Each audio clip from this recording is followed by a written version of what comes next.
I'm going to let everybody run 2 characters. Since I didn't have time to put together an adventure, I'm going to run you through. I ran this adventure for a bunch of gamers, 4 gamers in Brazil a while back, and they loved it. So yeah, this was totally impromptu. I was just like, I'm going to run a game, and I didn't really plan it very well. And I was just like, well, whoever comes, we're going to play a game. I hope it doesn't take too long to get rolling.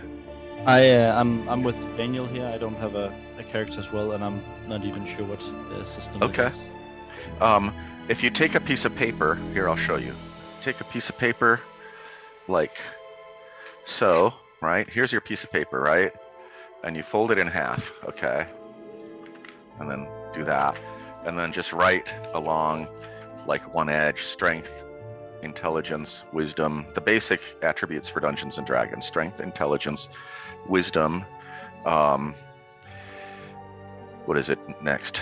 Constitution, dexterity, charisma. Yeah, the basics. And just roll 3 dice and write the numbers there. And then flip it over and do the same thing on the other side on the margin. I think it might be however you want. And then just write your character attributes there. And don't worry about how good or bad the attributes are. D&D, original D&D attributes function a little bit differently. They're not as, there isn't a lot of linearity between your attributes and what your character is. Attributes are more about potential rather than direct in-play activity. Most in-play activity is just normalized and it's treated as like the average person could do whatever you're saying you want to do. We don't need to worry about that. We're just doing 3d6 down the line? Yep, 3d6 down the line. And if you really hate it, like if you have a character that has nothing above 11, just scratch it out and roll another one. I don't care. Just kill it, you know? Yeah. I just got one with my highest stat is charisma 14, and the second highest is intelligence of 12. So. Oh, see, that's fully within it's reasonable for. What's your strength? It's 11. Yeah, that's reasonable. That's an average strength. You're just an average dude. Yeah, this is Simon the average.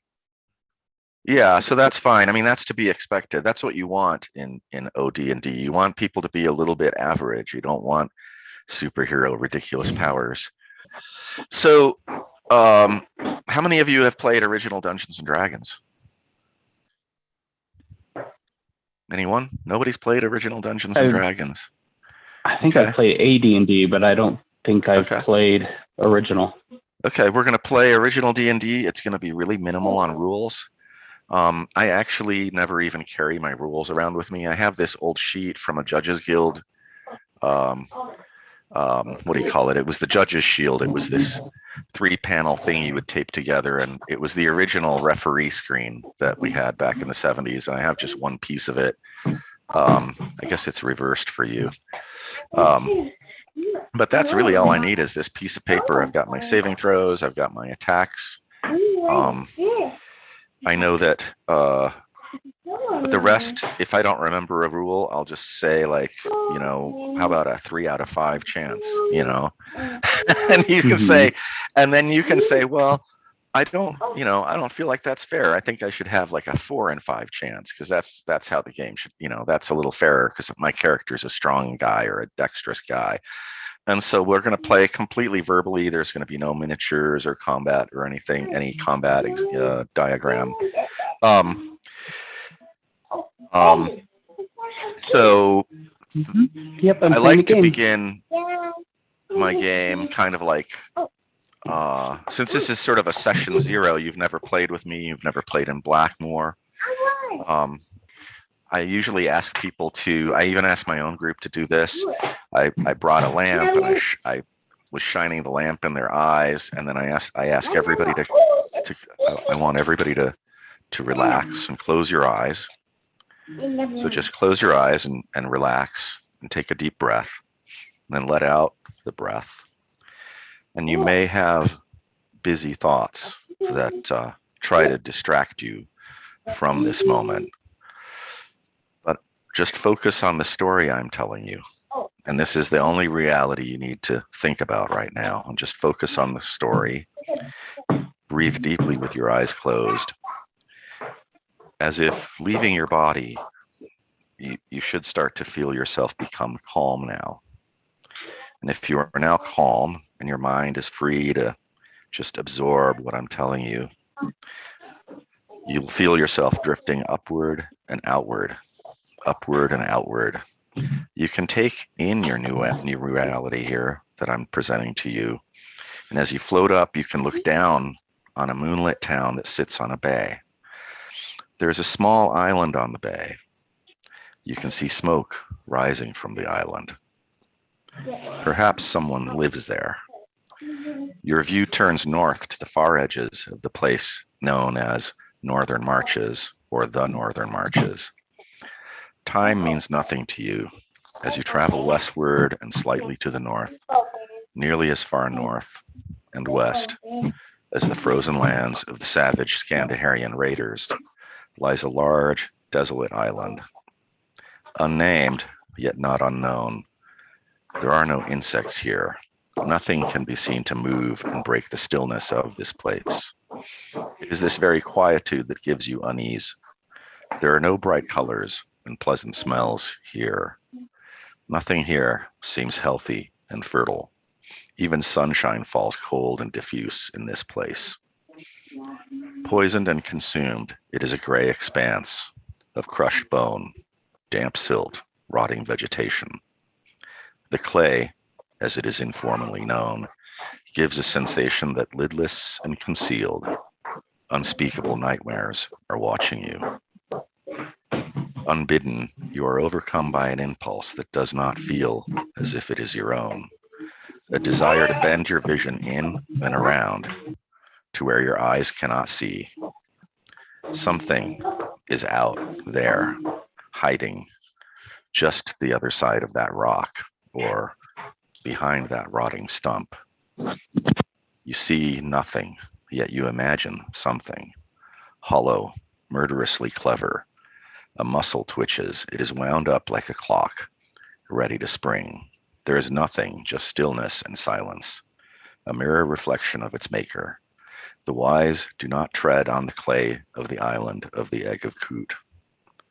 Farther east and inland, at the head of a great estuary, the ruin of a once proud city is reflected in the cold, dark waters. You note a great spire, now cracked and broken.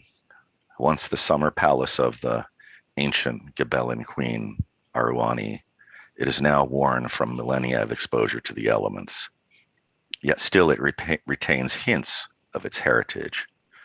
Stones like this will never again be laid again. Now forgotten, a now forgotten craft. They bear the hand of the finest dwarven stonemasons that ever lived.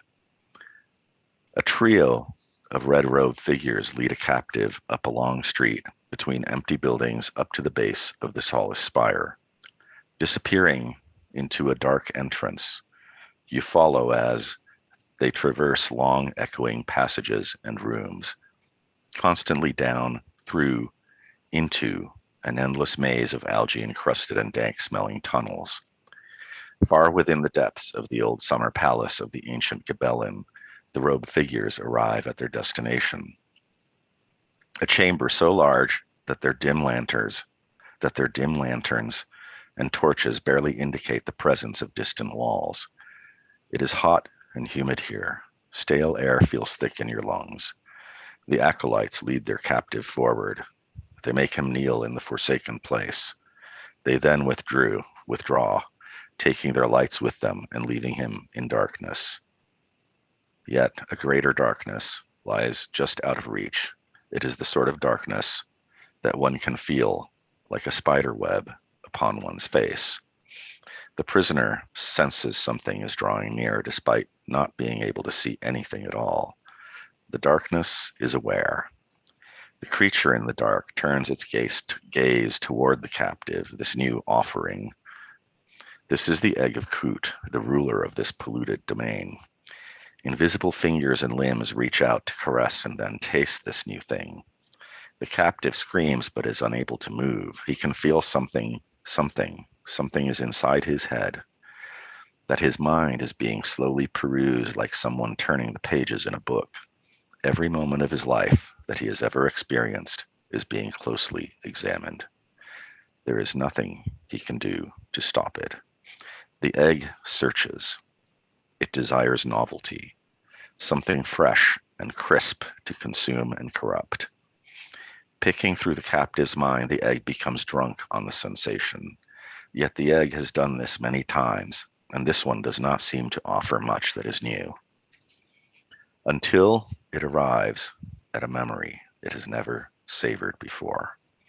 As real as if it was happening right now, the egg tastes a place of sunlight, flowers, laughter. Children play freely in the grassy fields. The egg is like a child itself, seeing a shiny toy through a store window. It presses its face against the surface of this fragment of a memory. It sucks every detail it can from it, like marrow from a bone. It rolls the sound of the place name around in its mind. Blah, blah, Blackmoor, Blackmoor. And the egg thinks to itself, I must have this thing. It's at this point that all of you realize that you are waking up and that you've just had a horrifying nightmare like nothing you've ever experienced before in your life. And if you talk to the rest of the people that are with you, because all of you are in a room together, lying on cots in a whitewashed room, you'll realize that all of you have had this weird nightmare and that it is really kind of uncanny that you're sharing this experience together in your dreams.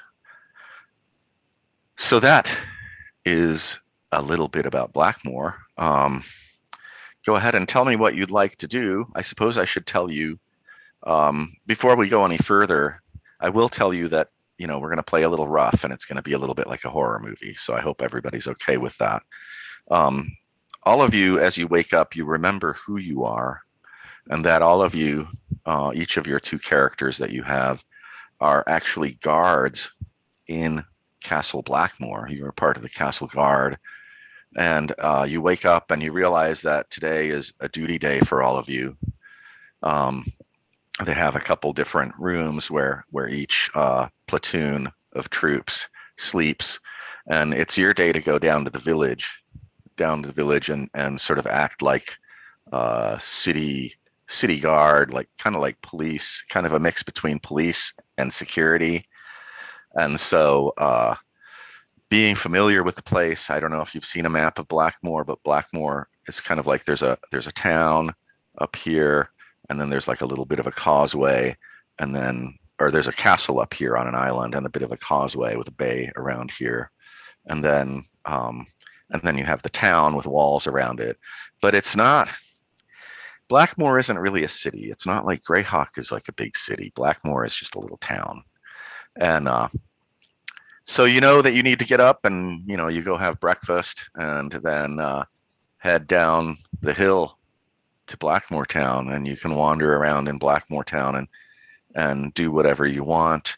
There usually isn't a lot going on. There's the occasional drunk that you might have to deal with. Blackmoor is kind of a nice little town. And so you spend your day wandering around. There's familiar places like the tavern in Blackmoor, the Comeback Inn. You see the Comeback Inn, but today it doesn't seem to be too rowdy. There's the dock, and you don't see any big ships at the dock today. The gates are open. There just doesn't seem to be any indication that anything really important is going on. All of you have, as far as your personal equipment, which you can write down, is that you have kind of like your regular under your tunic, and then you have your armor, which is a chainmail shirt, and you have a sword, and you have your chainmail shirt, a sword, and you have a tabard, which has the emblem of Blackmoor, which is a shield of a rampant lion, which is actually it's the coat of arms of Arneson, but I use it as the coat of arms for Blackmoor, since Arneson was the first Baron of Blackmoor. So you go back to the castle that evening after your shift. We don't have, we're a bit pre-enlightenment at this point, so a work shift is about anywhere between 10 and 14 hours, and that's totally normal. And you go back after a long day of being in town, wandering around in your armor, feeling really hot, and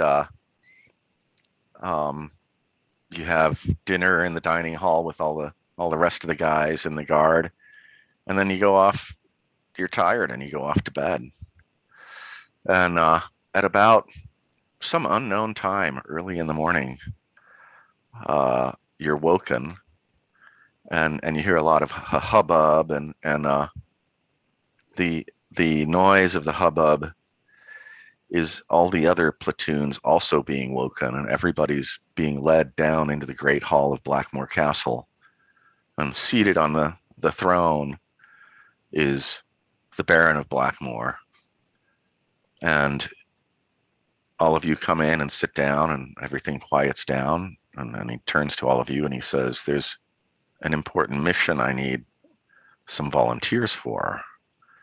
I don't ask you lightly to go on this mission because it's an extremely dangerous mission, but anybody who's willing to go on the mission would be well rewarded, and more significantly, you'd have my gratitude. So if anybody would like to go on the mission, you may raise your hand." And he looks out at the audience to see if anybody is raising their hand, and nobody seems to be raising their hand. Are any of you going to raise your hand? Yeah, okay, I'll we got it. raise my hand. What's that? I want I'll to see definitely hands raise on my the hand. screen. I got All one. I right. got two. I'll raise my Okay. hand. Each of your hands is for two characters, right? Oh, And that, so out steps from behind, or just kind of behind, a little to the side and behind the Baron steps a very noble looking knight, and this knight because he's been around, but he's probably the most well-known knight in Blackmoor, and he's known as the Great Svenny. And Svenny looks at the crowd and he waves you forward, and that dismisses the rest of the soldiers, and they all go out with a lot of mumbling and noise and scuffling.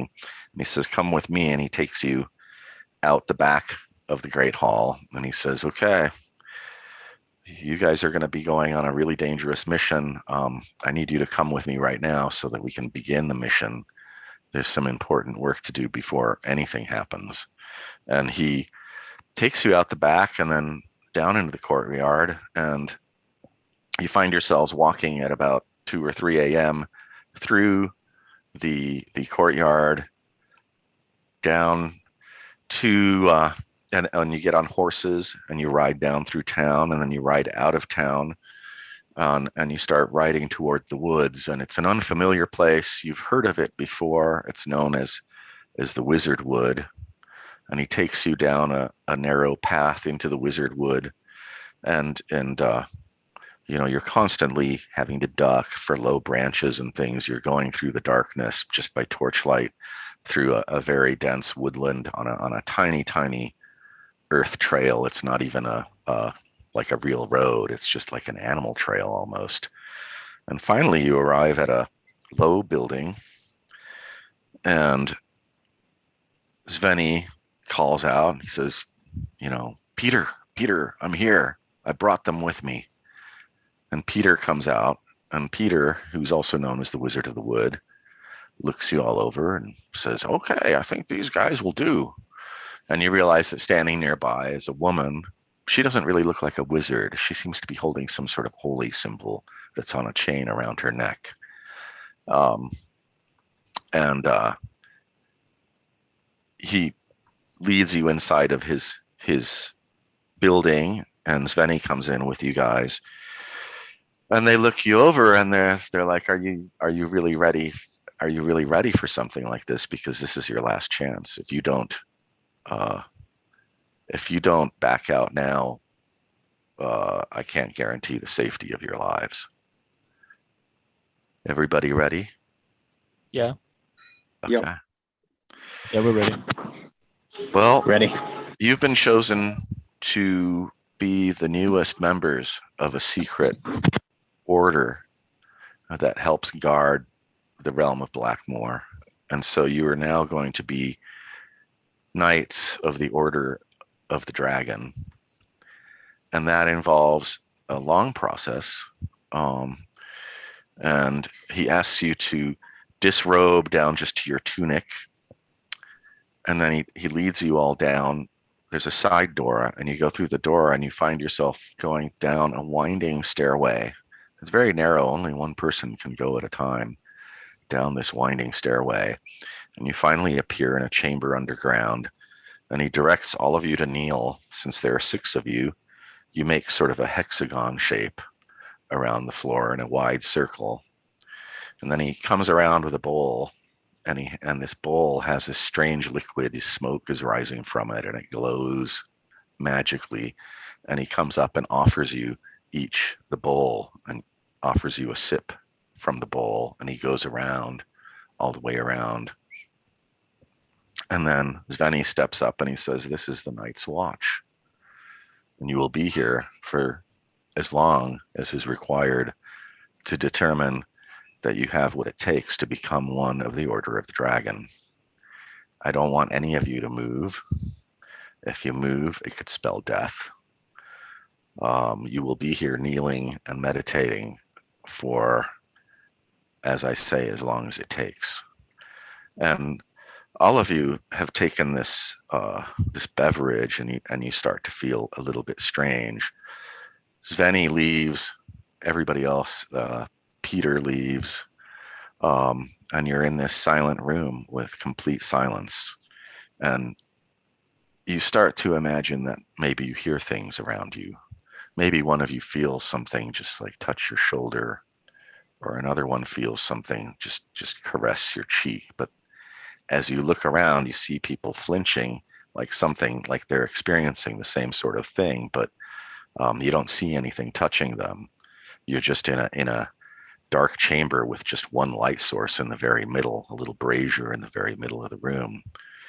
And after a while, you become aware of sort of a whoosh sound, like a, I don't know, like somebody waving something quickly, like a sword through the air.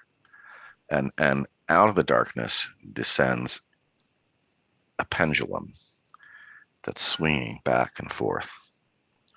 And it just keeps swinging back and forth. And the arc of the pendulum is wider than the circumference of your circle of kneeling people. And as it swings, you realize that this is a very large blade and that it's swinging around. And you watch this blade swing back and forth. And as it swings back and forth, it's almost impossible to not like just feel drowsy, like you're going to go to sleep, because it becomes almost like a hypnotic motion as this thing, you're there for an hour watching this thing as it swings, and it swings between you and coming very close. And now I want each of you to roll me a d20 for each of your characters and tell me what you got.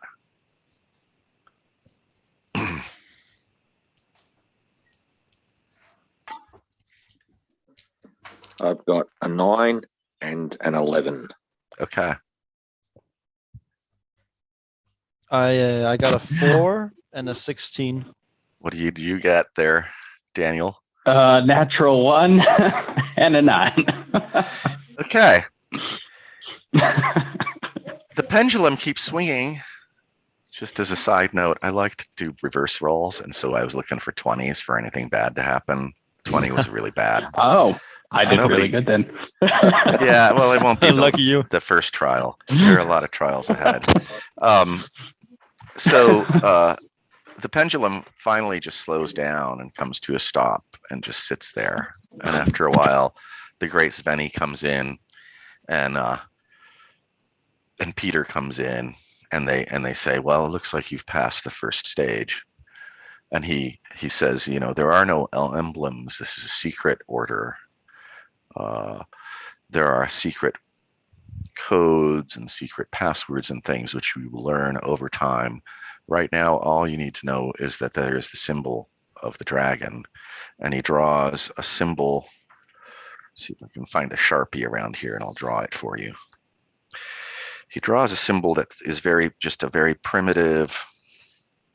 Of course, the first marker that I pull out is just doesn't work, right? Because that's the way it is with markers.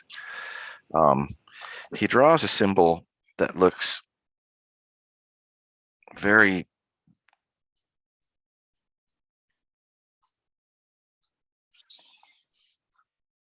it just looks like a kid's drawing almost, you know. It's sort of, I mean, I'm exaggerating it. I'm not a good artist, so you have to imagine it better. But it's really just a circle to represent the head, a squiggle to represent the snake body, and two like a W to represent the wings of a dragon. And he tells you this is the symbol that you need to remember. You know that when you see this symbol, that you can trust the person that you're getting the message from. Now you've been here all night and all day. You're probably hungry. It's already night again. We need to send you on your way. So they take you upstairs, and Gail, the cleric, comes in and she feeds you. And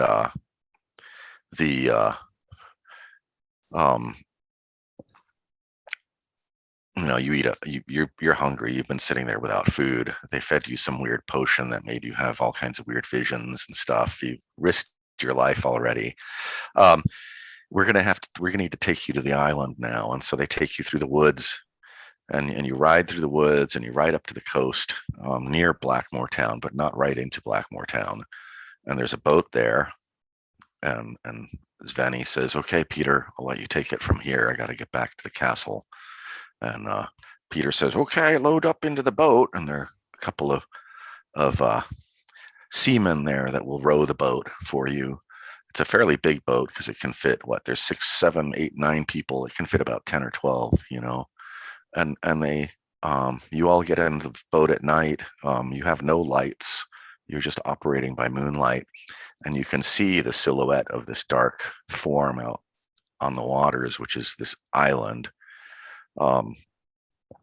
It's an island you've heard of. You don't know a lot about this because you would never have gone to the island. And you sail through the darkness up to the island and get out. And the two men stay with the boat, and Peter says, "Okay, come with me. You got to be careful." And he leads you up into the darkness, and he lights a torch to lead you up the way. Actually, he doesn't even light a torch. He just lights it with his staff. He just guides you with a pale blue wizardly light up a hill, and then there's this very large cave. And he says, okay, wait here. I gotta go see if I can get her to wake up." And he walks down, like it's sort of like you come over a little hill, and this opening kind of goes down into a cave. It's very large. You can feel air currents coming out of it, and then you can hear his little voice. You know, he's like a little old man, this little wizard, going in there, and he says, Gertie, wake up, Gertie." And off in the distance, you hear like a loud snort. Okay, and then you hear, like, it would be hard to describe them as footsteps, because with every footstep, it seems like you hear little rocks coming down the side of the hill around. Some dust falls from over the opening to the cave. And probably the largest dragon, which you've probably never seen a dragon in your life. The largest dragon comes out, and it comes down, and it bends its head down, and the wizard scratches its head, and you hear sort of like a like a happy dragon sound. And the wizard says, "Okay, this is the last test. I need you to stand apart, and I need Gertie to check you out. So I need one more die roll from everybody as you stand apart for each character." What do you got up there? It's I can't see the names. Rasmus. I got a 9 and a 19. Okay, what do you got down there? Daniel, we'll go with Daniel. Okay, 7 and 4. Okay. My dice is doing great today. What do we got over here? 15 and a 2. Okay. So each of you stands there as this dragon head. It's about the size of a VW bug. You know, the nostrils are the size of like the lights on an old VW. This giant head comes down and sniffs you, and then rolls its eyes like it's thinking, and then it goes to the next one, and it just goes down the line. Apparently, all of you are fine. There's nothing wrong with any of you. Nothing horrible happens. So Peter says, "Well, I guess you really are Knights of the Order of the Dragon. Well, come on, Gertie, we got to take him to where we're going." So he says, "Okay, hop up." The dragon comes out and squats and these giant legs, and Peter says, "Okay, climb up on her back." And he guides each of you one at a time to sit between these giant, like metallic spikes on its back that you can cling to as you straddle this giant dragon. I mean, it's big, you know, it's like, I don't know, it's bigger than a brontosaurus. It's huge. And then Peter climbs up in front of everybody and he says, "Okay, Gertie, let's go."